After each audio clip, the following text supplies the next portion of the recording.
Por que que, e aí é importante isso, veja, por que que a pessoa que não tem religião nenhuma pode dizer, afirmar, eu não quero ser governado por um cristão, eu não quero ser governado por um católico, eu não quero ser governado, eu não quero. Então ele vai optar por um outro candidato. E está tudo certo. Sim. Essa pessoa que decidiu não votar em um cristão pelo simples fato de um indivíduo ser cristão, ele não é considerado cristofóbico. Ele não é considerado cristofóbico. Mas, porventura, se eu, um cidadão comum, pagador de impostos, né, dizer assim, não, eu não quero ser governado, por exemplo, por um homossexual. Não, não quero. Pelo simples fato de ser homossexual, eu não quero, sim, mas é um direito do indivíduo ter algumas ideias que ele tem, eu não quero votar nele. Você vai ser pego, obviamente, e vai ser criminalizado por crime de homofobia. Então, o problema do país hoje é esse hoje. Você não pode se posicionar dependendo do lado onde você esteja. Qual é o limite, né? Entendeu? Então, esse é o grande problema. E sobre a questão do aborto, eu sempre falo isso. A igreja evangélica é contra o aborto do jeito que querem fazer. A lei, o pessoal não sabe disso, mas a lei diz, a lei está mostrando, o artigo 128 do Código Penal mostra efetivamente como é que funciona a questão do aborto no Brasil. Está lá, está escrito direitinho. Inclusive, a forma que a lei já traz, o texto já traz, é fantástico. Quando é possível o aborto no Brasil? Em casos onde a mãe está correndo risco, em casos onde a criança, de fato, é acéfala, não tem condições, não vai ter, fez o exame, comprovou que então a mãe tem a liberdade de decidir se quer, e em casos de estupros. Eu tive um debate com um pastor, e ele disse que nem em caso de estupro ele é a favor do aborto. Eu disse, o senhor tem filha? Se o senhor não tem filha, então o senhor está... É complicado, porque eu mesmo tenho filha. Eu tenho filha e afirmo aqui. Ai, que discussão. Não, é a lei. A lei diz que a mulher que foi estuprada pode, querendo decidir abortar. Pode, não há problema algum nisso. Então, eu tenho uma filha, se ela fosse abusada sexualmente, de forma cruel, violenta, e chegasse a ficar grávida, até porque eu creio que não iria isso avançar tanto assim, com 3, 4, 5 meses, né? Mas era um direito que ela tinha, e eu, como um pai, dizia assim, rapaz, eu não queria isso para minha filha, eu não queria. Então, a lei é clara em relação à questão do aborto. Agora, o que eles querem? Eles querem liberar geral de uma forma brutal, né? Ampliar, banalizar.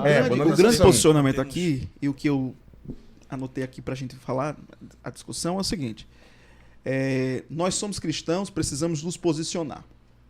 Porém, quando nós entramos no Estado, né, democrático de direito, aí a gente vê hoje o Estado da forma que está, e a gente vai falar do Estado também como sistema, o sistema da forma que está, até quem era terrivelmente evangélico, né, como André Mendonça, ele tem que se calar agora. Então, assim, será? Aí agora uma discussão aqui. O André Mendonça, ele tem se posicionado como ele disse que ia se posicionar lá atrás? Porque, um exemplo, o ministro do STF, ele tem alguns poderes, inclusive para tentar dar um basta no Xandão, né? Que todo mundo se cala contra ele. Todo mundo se cala em relação ao Alexandre de Moraes. É possível que esse primeiro episódio do podcast seja saia do lado. Então, assim, na verdade, o Cássio Nunes, o André Mendonça, eles não têm se posicionado em relação às atrocidades aí que o Alexandre de Moraes tem feito. Então, assim, é importante nós pensarmos que também precisa se ter um entendimento que não é muito fácil, quando você entra na política, você se posicionar. E aí falta também a base, porque as pessoas, os próprios cristãos, muitas vezes não entendem quais são os posicionamentos que devem ser tomados lá dentro. Não é? Nós estamos vivendo uma sociedade onde disse que o errado é certo e o certo é o errado. Você defender a família, você é homofóbico, não é? Você é retrógrado. Você defender os princípios de Deus, você é intolerante às outras religiões. A gente estava até vendo esses dias, né, que daqui a pouco querem até criminalizar os cultos de libertação nas nossas igrejas. Isso. Porque quando a gente diz sai demônio, né, tá a gente fala de Satanás. A gente está falando da religião dos outros.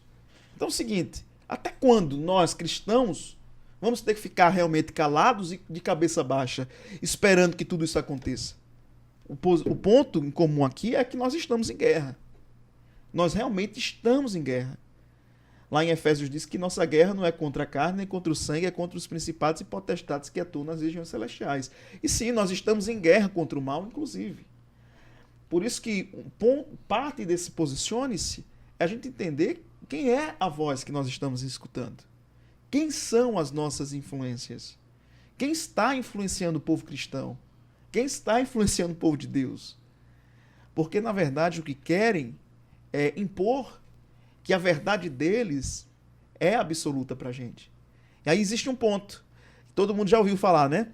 Não, o que é verdade para você não é verdade para mim. Relativo, né? Quando Pilatos chegou para Jesus e disse assim: dizem que tu és rei dos judeus, né? Dizem que tu és o enviado. O que é a verdade? O Pilatos perguntou a Jesus o que era a verdade ali. E ele não se deu conta que ele estava na frente da verdade. Né? Então, a verdade para alguns é uma. Para gente, para mim, principalmente, a minha verdade é Cristo.